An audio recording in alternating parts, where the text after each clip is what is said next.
Halo, nama saya Rosita Dwi Elina, NPM 2061201066. Saya kelas 2B Manajemen dari Universitas Widyagama Mahakam Samarinda. Di sini saya akan mempresentasikan proposal rencana usaha yang telah saya buat. Pertama-tama saya akan memberitahu nama usaha yang saya sudah tetapkan, yaitu kedai bubu, yang dimana kedai bubu ini merupakan tempat mengolah buah-buahan menjadi sebuah produk, yaitu minuman berupa jus buah kreasi. Ya, di dalam usaha saya memiliki sebuah logo, dan dimana juga logo tersebut memiliki arti atau makna tersendiri. Dari kata bubu sendiri, bubu adalah singkatan dari buah-buahan, dan bubu juga berarti kata sayang, ya, artinya memiliki arti sayang. Itu merupakan bahasa anak muda sekarang, ya. Jadi saya ingin konsumen tertarik dan penasaran kenapa gitu ya owner dari kedai bubu menggunakan kata bubu, ya. Ada yang mungkin sudah tahu apa itu kata bubu, arti dari kata bubu, dan ada mungkin yang belum. Jadi di sini saya ingin orang-orang tertarik dari nama usaha yang sudah saya buat ini. Saya ingin mereka tertarik kenapa owner dari kedai bubu menggunakan kata bubu di dalam membuat usahanya. Iya, dari logo saya sendiri terdapat kotak-kotak, bentuk kotak, ya. Itu berarti tempat atau bangunan yang memiliki kedamaian dan kenyamanan dalam memberi pelayanan, juga menyajikan sesuatu kepada konsumen, terlebih memberikan kenyamanan atau kedamaian terhadap karyawan yang bekerja di tempat usaha saya. Lalu di dalam logo saya tadi terdapat dua warna. Yang pertama ada warna hijau, yang kedua ada warna kuning. Warna hijau sendiri itu melambangkan atau memiliki makna menyejukkan, dan warna hijau juga merupakan warna kulit, ya, warna dari kulit buah. Ya, jadi saya menggunakan warna hijau karena saya melihat, ya, buah rata-rata atau kebanyakan buah itu menggunakan warna hijau. Warna hijau juga merupakan simbol atau memiliki arti tersendiri bagi saya, yaitu produk yang bisa atau yang dapat menghilangkan stres ketika dikonsumsi. Yang kedua ada warna kuning. Warna kuning sendiri itu memiliki makna atau arti cerah atau keceriaan, dan warna kuning di dalam logo saya juga ini memiliki simbol atau merupakan simbol dari warna pada isi buah. Lalu warna kuning juga digunakan untuk melambangkan tempat singgah yang membuat konsumen bersemangat dan senang ketika mengunjungi kedai kami. Jadi saya di sini ingin orang-orang atau pembeli, konsumen itu tertarik dan bersemangat ketika mengunjungi kedai kami, karena nantinya saya ingin membuat spot-spot atau tempat berfoto yang dimana pada zaman sekarang anak-anak muda, terutama ya anak muda, sangat suka membuat feed Instagram mereka, sosial media mereka menjadi tempat-tempat tongkrongan yang estetik gitu. Jadi saya ingin mempunyai kedai yang estetik, lalu nantinya selebgram tadi itu mengupload foto mereka yang berada di kedai kami, dan dari situ juga orang bisa mengenal kedai kami gitu ya. Jadi dimana nantinya kedai kami itu memang tujuannya untuk membuat pelanggan itu merasa senang dan bersemangat, dan tentunya pasti nyaman ketika mengunjungi kedai kami, seperti itu ya. Lalu lokasi usaha yang saya rencanakan itu berada di Jalan Perjuangan 2, RT 5, RW 2, Loduri Ulu, Kecamatan Becenon, Kabupaten Kutai Kartanegara. Ini merupakan alamat tempat tinggal saya. Kenapa saya memilih alamat tempat tinggal saya? Itu dikarenakan saya ingin merubah ya, sedikit mungkin saya berencana ingin merubah, mungkin menambahkan ya tempat usaha di sekitar tempat tinggal saya, karena memang kebetulan di sekitar tempat tinggal saya tidak ada usaha seperti yang saya sedang rencanakan ini. Saya ingin juga nantinya di sekitar tempat tinggal saya ini rame gitu ya, rame akan pengunjung-pengunjung yang ingin membeli usaha-usaha di tempat-tempat usaha. Jadi saya ingin salah satunya saya duluan ya, amin. Saya ingin membuka sebuah usaha di sekitar tempat tinggal saya, seperti itu. Melalui pertimbangan pemilihan lokasi tadi, yang pertama ada ketersediaan bahan baku. Di sini buah-buahan tersedia di sekitar tempat tinggal saya. Jadi saya lebih mudah gitu ya, mudah untuk membuka usaha saya ini, karena di sekitar tempat tinggal saya terdapat buah-buahan yang ingin saya olah nantinya menjadi minuman kreasi tadi ya. Lalu ada ketersediaan tenaga kerja. Di sini saya memerlukan kasir dan barista sesuai kriteria kedai. Jadi nantinya ada ya kriteria saya akan membahasnya di part selanjutnya. Lalu ada ketersediaan fasilitas penunjang, di mana nantinya kedai kami memiliki fasilitas seperti meja dan kursi untuk menikmati gitu ya, menikmati produk usaha kami di tempat, seperti itu. Jadi nantinya nggak mungkin ya pengunjung atau pembeli itu datang cuman berdiri lalu pulang. Jadi kami menyediakan fasilitas jika ada yang ingin minum atau mengkonsumsi produk kami di tempat, kami menyediakan fasilitas tersebut. Selanjutnya, potensi pasar yang tersedia atau segmen pasar yang kami tuju itu adalah semua orang, dari anak-anak sampai orang dewasa. Kenapa saya memilih pasar dari anak-anak sampai orang dewasa? Dikarenakan produk saya tidak ada batasan ya, tidak ada batasan dalam untuk menentukan siapa yang boleh mengkonsumsi produk saya. Kenapa?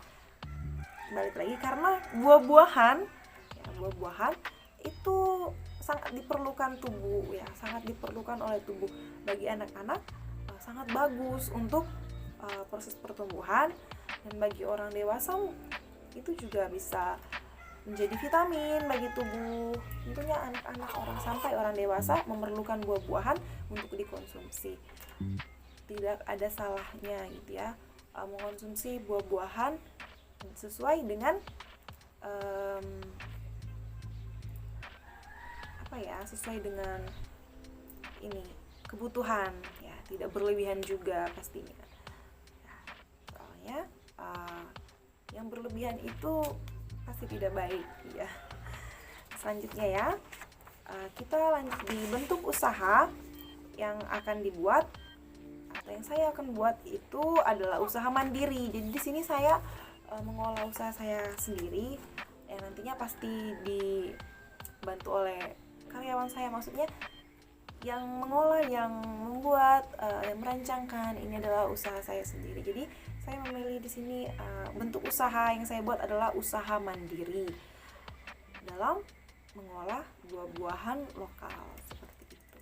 Lalu selanjutnya ada struktur organisasi usaha beserta rincian tugas dan tanggung jawabnya. Yang pertama ada pimpinan atau direktur, mana bertugas mengatur dan mengawasi karyawan dalam bekerja atau melayani konsumen. Ya, ini bisa saya pribadi ya.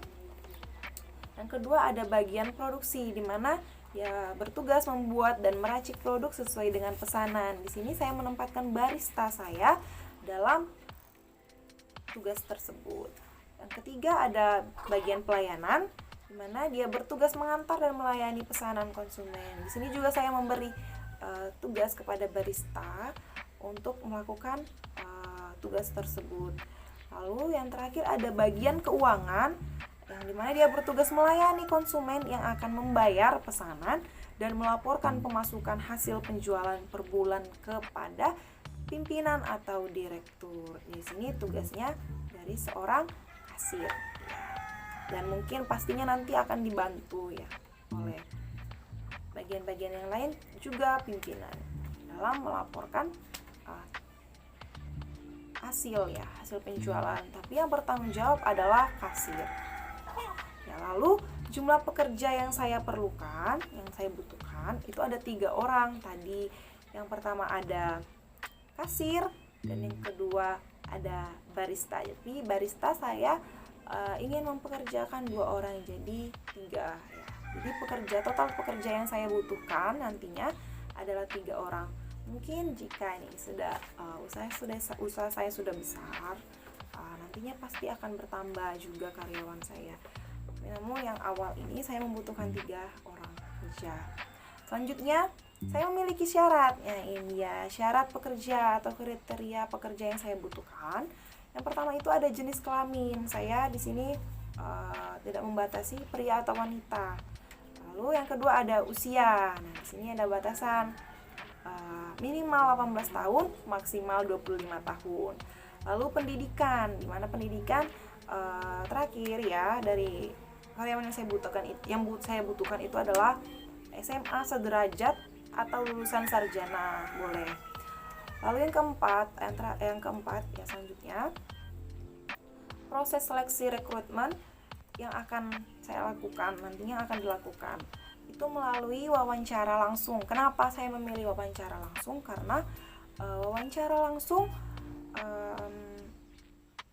itu pastinya lebih akurat ya. Saya lebih memahami sifat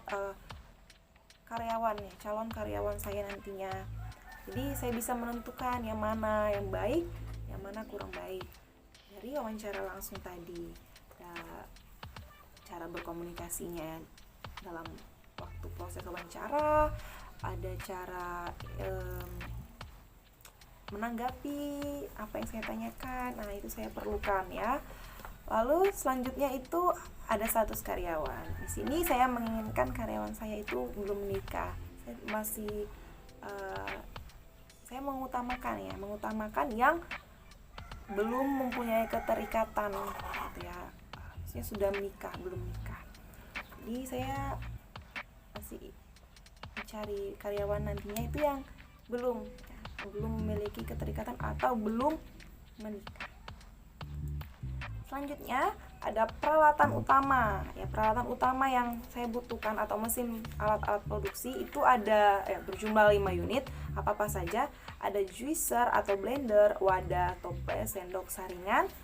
Nah, ini merupakan peralatan utama saya. Dan saya memilih untuk pembelian yang baru. Kenapa? Karena barang atau alat-alat produksi yang baru tentunya itu lebih higienis ya daripada yang bekas. Dan tentunya akan lebih tahan lama ya. Itu alasan saya memilih untuk membeli alat produksi yang baru. Selanjutnya ada peralatan pendukung. Di sini saya membutuhkan meja, kursi, dan fasilitas yang dibutuhkan pelanggan kami nantinya. Dan kami masih mengusahakan untuk membeli yang baru. Kenapa? Karena ini juga merupakan bentuk pelayanan kami yang terbaik nantinya yang kami akan berikan untuk digunakan oleh pengunjung atau konsumen. Jadi kami ingin memberikan pelayanan terbaik nanti untuk konsumen atau pengunjung kami. Selanjutnya ada desain dan bentuk produk yang akan dibuat. Jadi saya mencantumkan gambar. Ya. Di sini saya menggunakan gelas kaca jika diminum langsung di kedai, di tempat, dan menggunakan gelas plastik atau gelas cup jika dibawa pulang. Dan strategi harga yang saya tetapkan, yang pertama ada small itu Rp10.000 dengan harga Rp10.000. Yang kedua ada medium, saya menetapkan harga Rp12.000. Yang ketiga ada large, itu Rp15.000 ditambah topping yang lebih banyak. Jadi saya memiliki tiga harga ya, patokan harga, small, medium, dan large. Nah, selanjutnya ada strategi promosi yang saya nantinya akan pakai, itu melalui sosial media seperti Facebook, Instagram, WhatsApp. Ya, tadi yang saya bilang saya bisa memasarkannya melalui sosial media atau meminta bantuan mungkin ya kepada teman-teman terdekat saya untuk mempromosikan usaha saya waktu awal pembukaan nantinya. Dan ada strategi distribusi, melakukan atau memberi testi atau endorse kepada beberapa orang terdekat dan melakukan promo buy one get one di awal pembukaan usaha. Di sini ya, saya nantinya pasti ya akan membutuhkan teman-teman saya, mungkin teman-teman terdekat saya, lalu siapa pelanggan pertama atau di awal pembukaan nantinya berapa orang tercepat gitu, atau di hari pembukaan ya, hari pertama membuka usaha, saya melakukan promosi buy one get one untuk kembali memancing target pasar saya seperti itu. Dan di sini ada sumber permodalan usaha. Saya menggunakan dari luar atau eksternal ya. Saya membutuhkan dana Rp10 juta dalam usaha saya. Jadi dari semua yang saya sudah jelaskan, disitu saya membutuhkan dana sebesar Rp10 juta dan saya membutuhkan dari luar ya, atau simpan pinjam mungkin koperasi sebesar Rp10 juta. Kenapa saya tidak menggunakan mandiri ya, secara mandiri? Saya lebih menggunakan yang dari eksternal atau yang dari luar karena memudahkan saya juga nantinya untuk melunasi. Jika saya langsung menggunakan uang mandiri saya akan kewalahan. Siapa tahu belum ada gitu ya, belum pasti uang pribadi saya. Jadi saya lebih memilih untuk melakukan pinjaman. Dan seiring usaha saya nantinya akan melakukan seiring usaha saya nantinya pastinya ada penghasilannya, dan saya akan kembalikan pada koperasi yang saya pinjam tadi. Selanjutnya ada konsep peresmian. Ya, ada di sini yang pertama ada pihak yang diundang. Saya mengundang kerabat atau keluarga terdekat dan sesama pebisnis terdekat dengan tempat usaha saya nantinya. Jika sudah ada usaha-usaha di sekitar saya. Jika belum, saya akan mengundang mungkin keluarga terdekat atau tetangga-tetangga terdekat yang bisa ya datang sebagai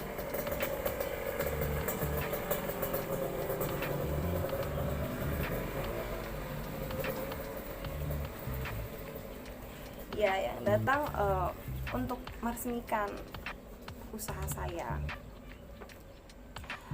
Lanjut ada prosesi peresmian. Prosesi peresmiannya saya berencana untuk mengadakan syukuran kecil-kecilan atau sederhana disertai pemotongan pita sebagai simbol. Lalu selanjutnya ada perlengkapan tambahan. Yang terakhir ini sosial media usaha. Saya membuat sosial media. Nanti saya akan membuat yaitu bubu kedai dengan nama bubu kedai ya. Di sosial media usaha saya nanti bernama bubu kedai. B besar bubu, B besar, U, B, U kecil, terus K besar, E, D, A, I kecil. Itu disambung, lalu pakaian seragam pegawai saya nantinya untuk karyawan saya itu saya ingin lebih menggunakan baju kaos saja yang lebih nyaman digunakan, lalu ditambah dengan logo usaha di belakang. Jadi nanti logo usaha saya ada di belakang kaos karyawan atau pegawai saya. Mungkin itu saja yang dapat saya presentasikan. Kurang dan lebihnya mohon maaf. Jika ada kesalahan atau saya kurang menjelaskan dengan baik, saya minta maaf.